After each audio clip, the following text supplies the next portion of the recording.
discussing instrumentalism in science as applied to investing. At Orange Capital Partners, we are in the hedge fund business where we borrow a lot from science because we think it's the same type of business.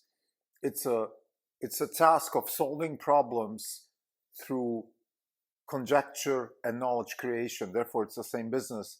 And we have the same problem. How do we deal with instrumentalism? Wall Street, the investment community, is full of instrumentalists. At Orange Capital Partners, we believe that this is the wrong approach. This is not even wrong podcast. It's October 26, 2021. This is Cryptelco. This is the second episode today. We are up for the year by 37%. The market is up 19.1%. We're outperforming by 16.9% for the year relative to the S&P 500 index. I want to discuss instrumentalism a little bit broader than, let's say, just within the science application. Let's start with Karl Popper. Karl Popper, in one of his books, wrote about instrumentalism, and he points out that instrumentalists are people that look for the application of instruments, literally instruments, experiments, things like that, and make predictions. So the analogy that Sean Carroll uses for an instrumentalist is somebody, let's say a meteorologist, that can predict hurricanes but has no idea what's the underlying theory behind it. I think David Deutsch has refuted this approach in a lot of his writing by saying that observations are theory law, and you have to have a theory before you even observe things. Wolfram, in his latest podcast with Lex Friedman, talks about the fact that as humans, we have consciousness, which is kind of like a confinement because it doesn't allow us to grasp the full amount of computation intelligence that is out there. Wolfram talks about computational reductibility. In other words, there are things that we cannot grasp computationally, and that is most of the universe is like that. We humans and our consciousness have computational reductibility because we have certain windows where, with our linear limited amount of conscious intelligence that we have, we can grasp things. It's a similar concept because it kind of talks about the fact that there are things we can see. We are computationally bounded. Nevertheless, things we can see and do, and there are things we cannot do. And I think what David Deutsch is trying to do with his approach of knowledge creation is to expand that space where we, with our linear, computationally bounded, conscious knowledge, can actually create new knowledge. So I think David Deutsch, Karl Popper, instrumentalists,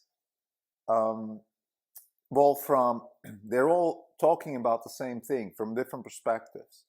Fundamentally, I believe that we are bounded. We have a certain linear way of looking at things, which is certainly not the right way. Nature doesn't work like that. Thomas Mann says nature is the enemy of reason. Why? What is he saying in The Magic Mountain? He's saying that reason is a very confined, bounded way of dealing with reality. It's a very limited way of computation or reasoning or whatever you want to call it. And there's a lot more out there, and that's nature. And in the 90s, when Mann wrote The Magic Mountain, people were still of the belief that rational thinking is so much more powerful than everything else, and nature is kind of an enemy. Versus, I think today, David Deutsch and Karl Popper and people like that would say, no, nature is what's really what it's at, and we just have to kind of approach towards that. We will never get there because it is so much more complex than what we can do, but we can continue solving problems and getting closer and closer. Actually, Wolfram quantifies this even by he's saying that he believes that at any given point in time, there are 10 to the 170 computations being done in the universe, which is beyond ridiculous amount of a number, which is much bigger than the amount of particles in the universe. And of course, as a human brain, we can't grasp all of that. So we're unbelievably limited. We're like a tiny sand corn in the big scheme of the universe, if we look at what we can do with our brains relative to the rest of the universe. And by the way, that applies to AI also. However, having said that, we're still in this business now, back to earth, back to where we stand today. The question is simply, what can we do as people? We have, let's say we're given a certain amount of money, we want to generate wealth. The purpose of Orange Capital Partners is to generate wealth. What should we do? Should we invest in tools and instruments that help us generate wealth? Should we think about the world and generate knowledge and make conjectures and kind of use a scientific approach? What should we do? Or should we just randomly throw dice? Or where is the path towards wealth generation? At Orange Capital Partners, I think we chose the approach, we're not instrumentalists. Here's why we're not instrumentalists.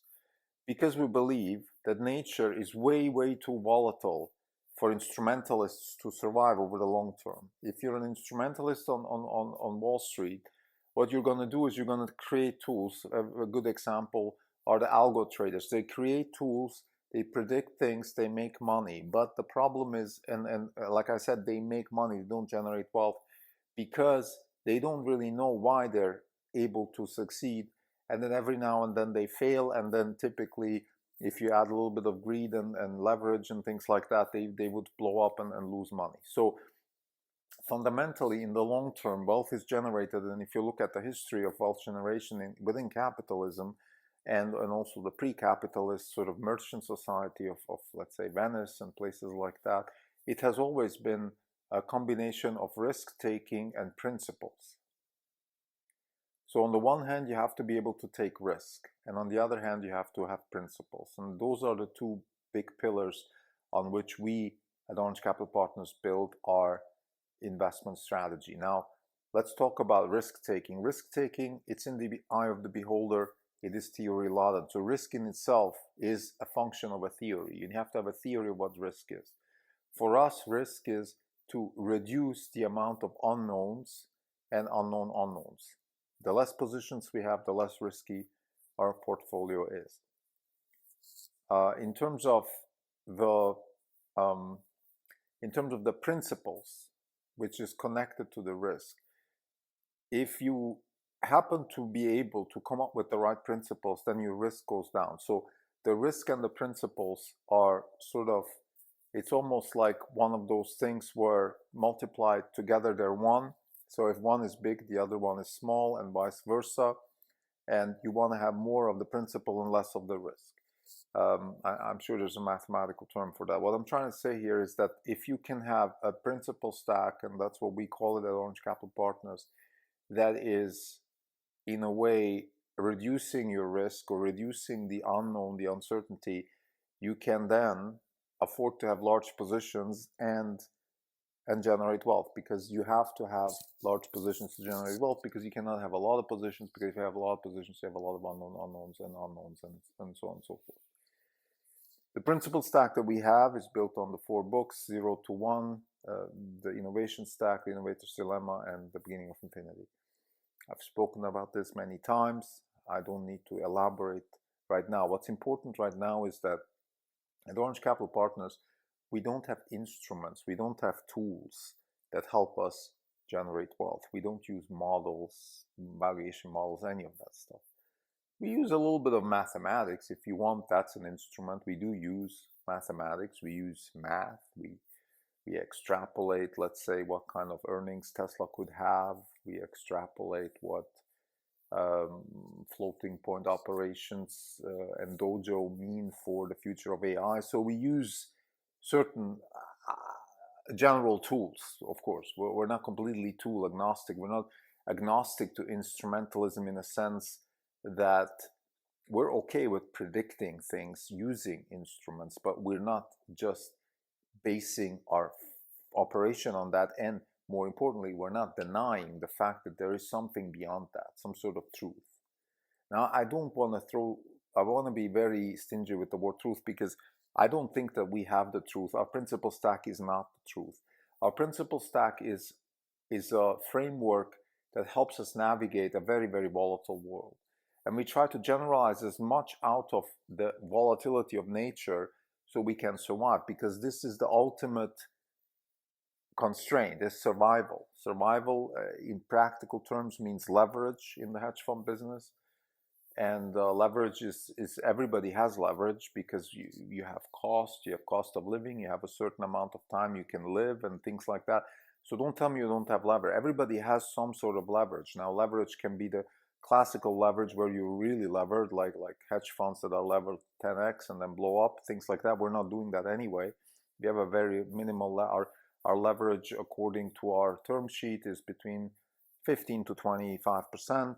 So we try to keep it in that range. Right now, it's actually on the lower end of the spectrum, because our fund has done very well this year, and that's where we stand right now in terms of leverage as far as the traditional leverage is concerned. But there's other types of leverage. Like I said, for example, you have a certain amount, you have 20 or 30 years in which you can actually produce returns, and that's also sort of a leverage, because you can't wait for Godot. You have to do something, and you have to have a principal stack that allows you to produce within that time frame. For example, then you have to cover cost. You have to deal with things like government risk, tax risk, and things like that we're exposed to right now in the U.S.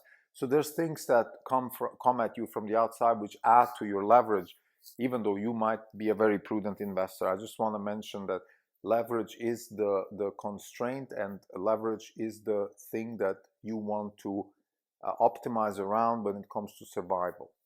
Otherwise, you could just, if there was no constraint, it would be a very different proposition. So to summarize, I think what I'm trying to do in this episode is simply put the conversation of instrumentalism into the realm of the hedge fund business, and put the point out that we at Orange Capital Partners are not instrumentalists, that we don't believe that tools and prediction alone is enough, that we need something else. We have the principal stack. We don't call it the truth, but it's something beyond just pure instruments.